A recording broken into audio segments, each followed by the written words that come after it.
don't think you're appreciating how intricate and complex people are. It takes time for people to just trust me. Just you weird. The goal of therapy is awareness. I'm so grateful that these conversations are being had by men. Sometimes having all of this intellectual knowledge presents the facade of self-awareness. That's not how it works. And Dwayne has read 47 self-help books in the past 6 months. Hello, it's Dwayne here from your favorite podcast, Men Know Nothing. As you can see, we are about to provide you with an absolutely fantastic bonus episode with the Yogi Therapist. So we actually recorded an episode with her a couple of months ago. So if you haven't listened to that, please do go back and listen because it's absolutely fantastic. And the reason why we actually do have this bonus episode is because we ended up hitting record with the intention of starting the episode, but we ended up talking about something completely different, and we just thought, you know what, let's just keep this recording, and then we'll just do the episode straight after. So what you're about to get is unfiltered, unedited, extra content from us guys. So as always, please like, subscribe, and share all our content, and enjoy. Thank you. When you initially meet someone in your profession, can you put a read on them? Like within minutes, within a few questions? Like, is there like, obviously you're a psychotherapist, but like, you know, like I work in sales. So, you know, there are certain things that I would be able to pick up on people in terms of like their conversation, their body language, how comfortable they are. So I just wonder if like, you can do that? Yeah, if you do that as well. Or if you try not to, but really you do. I mean, I think the thing is we're always watching people and we're always trying to analyze and understand and put things in context. You definitely can, you know, but I'm also always surprised by people. You know, once the first impression is there, but then when you kind of get a little bit deeper, there's always more to it. And it's always complex because behavior isn't always, it can present very differently in different people. So yes, but I try not to is the answer. Yeah, fair. Yeah. It's also not to sound like a yogi. Oh, you've already been kicked out, but a big part of it is energy as well. And I don't mean energy in some kind of like metaphysical sense. I mean energy in you can see how people feel about life and themselves by the way that they hold themselves, by the way that they articulate, the way that they use their hands, the way that they look when they speak, you know? And so all that kind of stuff you start to piece together. Fair. Yeah. But you would be the same in sales. Yeah. You know, because you're constantly watching and assessing and trying on things and seeing how it lands. Yeah, you know, if you said to me, hey, you know, here's this price, and I go, or even more subtle than that, I go, okay. Immediately you'd be looking for how did that land on her? Yeah. You know, so it's similar. I wonder what your reading of me will be pre this podcast, post this podcast. But you know what's so funny? I was listening to I think the lady that you had before, the Anita. behavior coach. Yeah. Anita. And you were saying that a lot. You were like, oh, are you reading me? Like, I feel so conscious that you're watching me. Oh, was I? Yeah, you said it numerous times. It's because I'm curious. That's why. It's because I'm always curious of like being with someone who works in that industry to be like, what's your read? Yeah. Like, what can you pick up? I'm always just very curious. You know, if someone's like, oh, I can tell that you have tendencies to this, or you've got like an avoidant tendency, or there must be some trauma somewhere to do with something. Scumbag. I'm just so... He's like, is it that Yeah. people? Is it obvious I'm a scumbag? I used to take a lot of pleasure in trying to like understand and read people. Yeah. And if someone does this for a living, not like does it for a living, but I'm always curious, what can you pick up from my body language, how I speak, the things I speak about. I'm just always curious. Do you know what? It takes time. And whenever I hear people say this, kind of like gets under my skin. Whenever anyone says to me, I'm a really good read on people, immediately I know they are not a good read on people. You're like, you're trying too hard. You're trying too hard, but also I don't think you're appreciating how intricate and complex people are. And if you think that you can kind of suss someone out from a statement, from an outfit, from a something, immediately I think you're probably creating a 2D perception of someone and not giving space for all the complexity to come out. It takes time to really, you know, it takes time for even people to show up fully. Yeah. You know, I think in my therapy sessions, I don't think I have a proper therapy session till about the 5th or the 6th session. Yeah. It takes time for people to just trust me, to know that, you know, when they say something to me, I care and I'm going to listen properly and that their vulnerability is safe with me. That's fact, because I remember when I went to my first therapy session about 2 years ago. After my first session, my therapist thought like I was great. She's like, "You seem fine. Like you've got a good handle and everything." Because I went in very much to say, "This is what I've learned over the last 2 years, reading, listening to podcasts, and I've pretty much talked." And at the end of it, she kind of said, "I feel like you've got a pretty good handle on it of what you were talking about." I'm like, "Just you wait." Just wait. There's some shit. Yeah. Just wait until it all comes out. After our third session, I was like, "Yeah, I'm gonna have to come back for a while, aren't I?" And she was like, "Yeah, you gotta come back." But do you know what? It really depends on what kind of therapist you're seeing. And I'm not here at all to I don't know, speak crap or like kind of judge different ways that therapists work. But, you know, if you're working with a psychologist and they're staying very cognitive, behavioral, it can tend to be a little surfacey. And I know that's contentious and there's going to be like psychologists who say that's not true. But I think, you know, I often have clients who come in and they've read all the books, right? They've read the, you know, what is it? The attachment styles. Well, they know. Yeah, they can tell me their attachment style. They can all that stuff, and they've got all this language. But whether they can actually apply that is a totally different thing. And oftentimes, having all of this intellectual knowledge presents the facade of self-awareness. But there are people who are deeply self-aware and live so intentionally and passionately without having ever read a book. Well, what we said was the difference between being self-aware and actually doing the self-development aspect of it. It's like knowing all the shit that you've done in the past, but if you're not willing to actually change those aspects of you that made you that kind of person, then what's the point of reading the books? Also, there are so many people where it's like, you know, they read loads but take no action. It's like, well, that means you've got nothing to like contextualize it against. You really can't put it into practice. Yeah. So Esther Perel talks about it a lot as well. That's where I got it from a couple of years ago, where she talked about people have this perception that you go off and you work on yourself, you go to therapy and you create this little cute little box of yourself of being an amazing person. But she said that's not how it works. You need to be in relationships in order to actually figure out how far you've come, how far you need to go, and because obviously people who you're with are somewhat of a reflection of who you are as a person.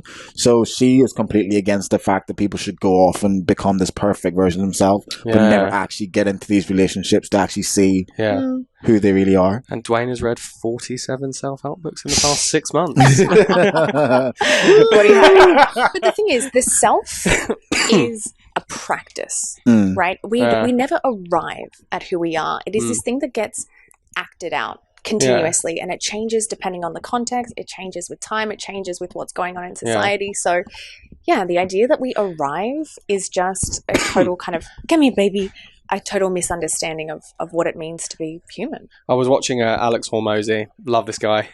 He was saying something quite similar. He was like...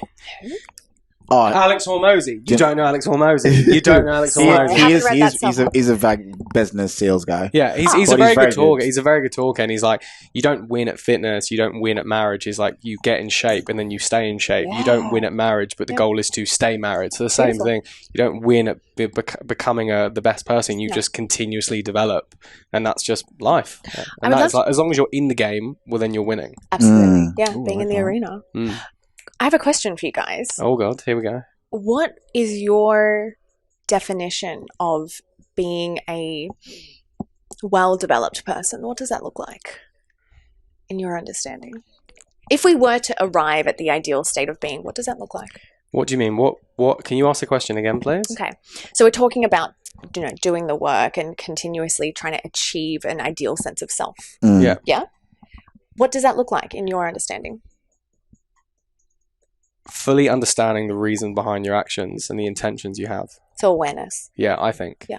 I think that is a massive part of it. Yeah. Because I think it gives you aim and direction. I think it gives you, the aim and direction. So when you do have a goal or you do have a purpose, you understand why you're taking those actions. And without the relevant inputs, you can't get the output that you're looking for. Absolutely. Yeah, absolutely. What about you? I think for me, I think for me, a version of myself would be someone who's willing to, has no issue with being confrontational when I feel like my boundaries and my needs and wants aren't being met. Because for years I would be the kind of person that if someone kind of bothered me, I would just I just brush it off. Yeah. It's like, oh, that's fine. Don't care. And I've done that throughout like high school. If one of my friends like got with the girl that I've been chasing for months and now he started dating her and became a girl, I would kind of just shrugged it off and just let it be. The best version of me is to not allow the part of me who doesn't want to be confrontational to be confrontational. To a healthy degree. If someone pisses me off or pushes my boundaries or doesn't respect me or my time, I am now wanting to just say it without the fear of them being upset, because I should be allowed to voice my opinions, kind of thing. Yeah. Yourself? I'm here. You're like, I'm already it. Is what you're going to say make our Absolutely answers not. look like absolute shit? No. Do you know what? I love your answer, and I love your answer too. I love that journey for you. But your answer is kind of bang on to what I always tell people. Like, I remember my supervisor said to me, you know, what is the aim of therapy for you? Like, why are people here? What is it that you're trying to get them to achieve or be? And a lot of people will say, happy, right? I want to be happier in my life. And I think happiness is a really beautiful place to visit, but it's a really unrealistic expectation to think that that's where we can live. And I think the goal of therapy is awareness. Because when we're aware, we're empowered. Because the reality is, most of the time we're acting unconsciously. We're acting or we're reacting to things that are familiar, things that are underlying, things that are unconscious. And I think when we have that awareness of why we are the way we are, why certain things piss us off, the stories that we tell ourselves, we then start to move into a place where we can consciously choose how we show up in situations. That's not going to make you happy. No, it's not. You know, and I think like what you were saying is, I'm sure to a degree, keeping the peace and letting shit fly gave you a sense of peace, you know, because you didn't have to be confrontational. I mean, ultimately, it probably made you resentful, you know, but to go to therapy and to do the work is to voluntarily step into discomfort over and over and over again. And it gets easier because you're better at it, but it's always hard. Yes. But I always say this to people, it's all hard. It's all hard. I think it wouldn't be worth it if it was easy. I think it gets to a point that it can be quite, I don't know, after a while when you understand the process a bit more, I think it gets quite fun because it almost makes you like, you challenge your existing beliefs. You're like, I never thought about that before. That's a really cool way to like see that aspect of me or life or this or that. I'm like, that's cool. That's awesome. You've clearly been to therapy though. I have. I've spent a lot of time, to be honest, I've spent a lot of time with myself, with really great friends and just speaking to them. Beautiful. I kind of went to therapy as like an extra bit on the side. It was like an extra. I always wanted to go to therapy in my older age, and I was like, I just want to see if they're going to tell me anything I haven't already thought of myself. And I went, and like, she was basically like, it sounds like you've done a lot of the work. And I was like, and I did about 10, 12 sessions, and I was like, I just want to do this to see if maybe like I'm wrong or if I'm like in such a delusional disbelief. And that was kind of like why I went, because I'm like, I just want to see if you'll tell me something that I haven't figured out yet. So I basically went and told them everything about my life, and I was like, cool, pick it apart. Tell me like what's wrong, what's broken. This is why I think it's fixed. This is why I think it doesn't work. And that was kind of like what I got out of therapy. It was kind of like, okay, so I am on the right track basically, which was nice. I feel like there's plenty more that you can unpack though. Oh, for sure. I'm sure as the years go on, there will be. In my head, I'm like, I have a few points you could probably talk about. Yeah, Dwayne's just at the back of your session being like, that's a lie. so ask him about this. Ask him about this. He hasn't talked about that in 12 sessions. This will be in the extra content of Men Know Nothing. We haven't even started the actual episode we yet. Can we introduce? We'll do an introduction. Wait, can I just say one thing to that though? Yeah, for sure. Not to blow smoke up your ass. Okay, but, please do. You know, again, what's the goal of therapy? I want someone to be free of me. You know, I refuse to give advice because that starts to foster codependency, right? I want someone to be fully empowered, that they can have exactly what you have, which is a deeply curious sense of self. Who am I? Why did I do that? And I think the extra part to that is you can do that with curiosity and compassion. Yeah. Not like, why the fuck am I like this? It's, why did I do that? Yeah. And even why do I feel this way? That change in tone is so big to be able to shift from blame and hatred and I'm not good enough, which is, you know, where a lot of people live, to like, oh, I can ask this question and it needn't be inherently bad. And then it gets to the point which you're clearly at, which is like, this is fun. Fuck, I didn't know this about myself. This terrible kind of, underlying unconscious belief I had that's ruining my life. Interesting. 20-year-old gaslighting me would have never seen this conversation happening. But even in a version where it's like you figure this stuff out and you always have that compassion for yourself because you totally understand, holy shit, I'm like this because of this experience I had when I was 8 years old. I remember that feeling and feeling this way. And obviously, because I think one of the biggest things that I learned when I started reading the books and going to therapy is how much our childhood have an effect on us today. And I guess anyone who's doing the self-awareness stuff now realizes it, and it feels like common knowledge. But when I started reading, so the first book I read was Attached after I came out of my relationship like 2 years ago. And they were talking about attachment theories and how your attachment style actually massively is dependent on how you were brought up and your primary caregiver and all that. And as I was reading through it, I was looking and thinking, holy shit, this is why I felt anxious in the past relationships, because this has happened. And then when I was like, oh, but I'm a little bit avoidant as well. And then I pinpointed the point in which I became avoidant, and it was in 2015. That's but fucking previous awesome. to that, I was always an anxious attachment style. And then that relationship after that turned me avoidant, and then I haven't felt anxious in a relationship in like 7 years. I think the fact that you can see that as well, it's like, fuck. It was mad. It was like a flip of a switch. You see it from such like an outside perspective. You're just like, oh wow, okay. Because I see like how this game is playing out. That relationship, I ended up being anxious towards the end because of just how it played out.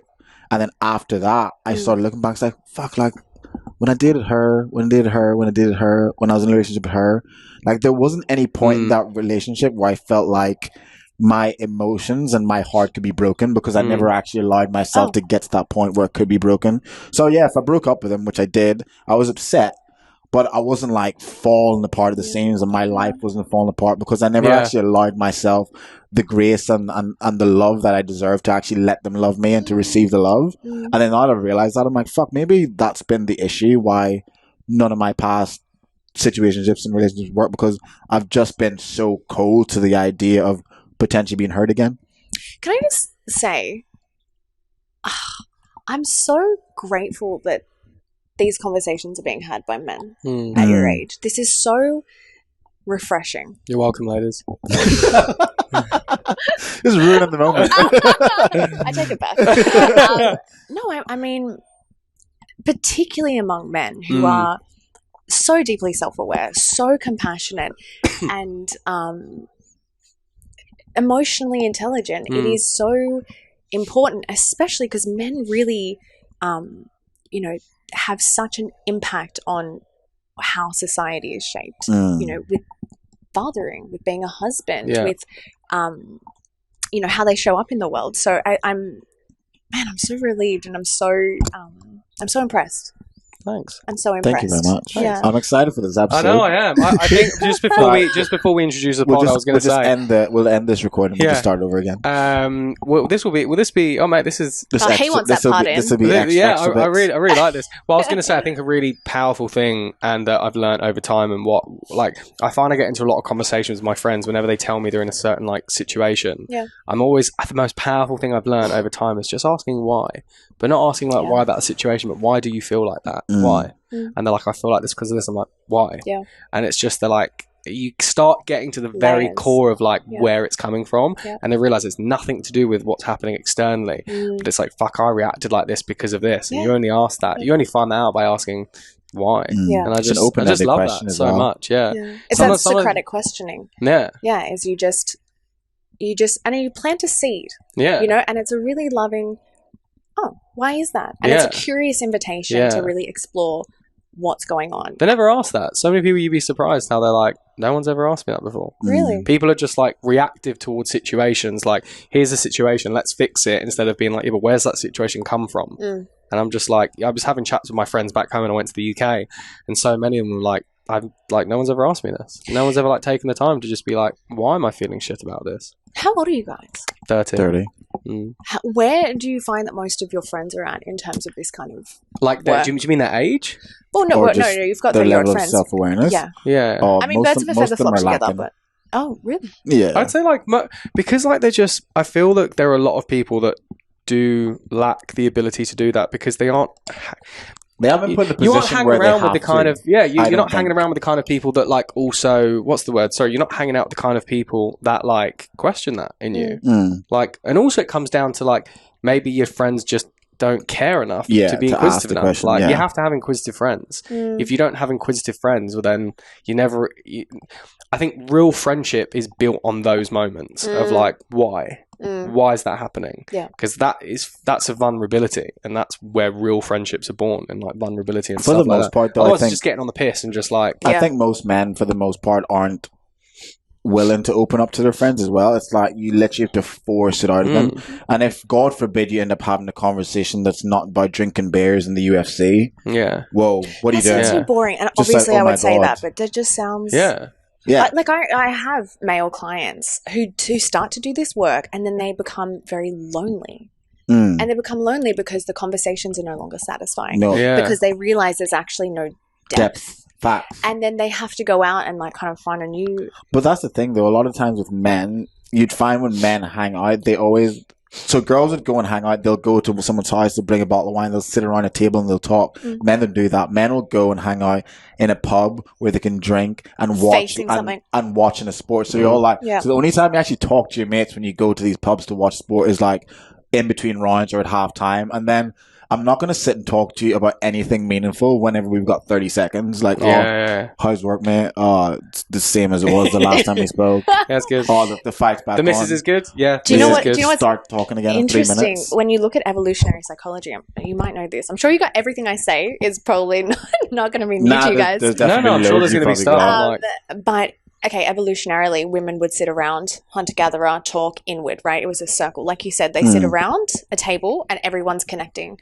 Men connected when they were hunting, so everyone is in a line facing forward. True. And so that was their bonding time of like, we have a shared task together. That is what we're... Yeah, that's fair. That's what we're focusing on and connecting with. It's interesting. When I have male clients, if you're watching, I'm going to reveal that. I actually don't face them. What do you mean? You face the other way? Subtly, right? I'm not like back to back. But with women, I can sit straight on, right? It's not intimidating. If I sit straight on with a man, immediately they start doing... Do they freeze up slightly? They get really uncomfortable. And so I turn our chairs away. That's really interesting. I don't know. When you said away, what are we talking about? I'm guessing like just like an L. Like if we're sitting like an L shape. Yeah, kind of like this. So he's... Like my knees are facing... Not that much. Like it would be like... yeah, it would kind of be like this. Kind of like this, okay. Yeah, like we're talking side to side. I would do that on dates, though. So on like a first date, I would do that because I find if you sit opposite, it's like an interview. Yeah. And so I would always think, you want to sit at an angle like this, like an L-shaped table or something. Yeah, I would if I so it's not so like so it's not like so intense and stuff. I am. There's always a reason. He's trying to manipulate us. Also, it's easier to build the like physical escalation and stuff like that. The treatment hands. Yeah, exactly. But I would always think that because it's like it's just a bit nicer and it's like it's a bit softer and it's not like an interview and it's easier because then you both have like an external reference point as well. Do you know what else is really interesting? Oh, once you hear this, you can't unknow it. So here we go. We have mirror neurons in our brain. You have what, sorry? Mirror neurons. Okay. And it's a part of our brain that helps us to look at our situation, look at the person in front of us and mirror back. Because mirroring, you would know this, Mr. Salesman, creates closeness. And it's totally unconscious. And they did these amazing studies where they put people together in a room like this and they would take a number of measures about their physiology. So they would look at their heart rate and they would look at how much they were sweating. I think I've seen this before. Yeah, you would know this. And what they found is if they really connected, right, if the conversation was good quality, if there was eye contact, if there were similarities, their heartbeat would start to sink and they would start to sweat at the same rate. Wow. And that's how deeply wired we are for connection because we want to, we want to connect with the person that's in front of us. And so this is what I find with mirror neurons is you won't even realize you're doing it, but you will start to mirror back what people are doing. I notice that the amount of times that a client will be sitting there, like this, and then if I check in, because I'm looking at her, I'm like, oh, she looks blah, blah, blah. And I'm like, oh, shit, I'm doing it too. You just start to do it. Yeah. I noticed that on like the London Underground. When I lived in London and you'd sit like on the train, I'd be like, I just look down the carriageway and I'm like, so many people are just mirrored. sat in the same So area. it's so fun. And like the moment one person moves, suddenly the other person moves. Like, and I'm just like, fuck, that's so My crazy. legs will be crossed this way, and then all of a sudden I'll be like, oh god, I just feel the desire to move, and I realize like 5 seconds before they had just Swapped done over as that. well. It's so funny. And it's just my body's discomfort with being out of sync with the person in front of me. Okay, well, shall we start the episode?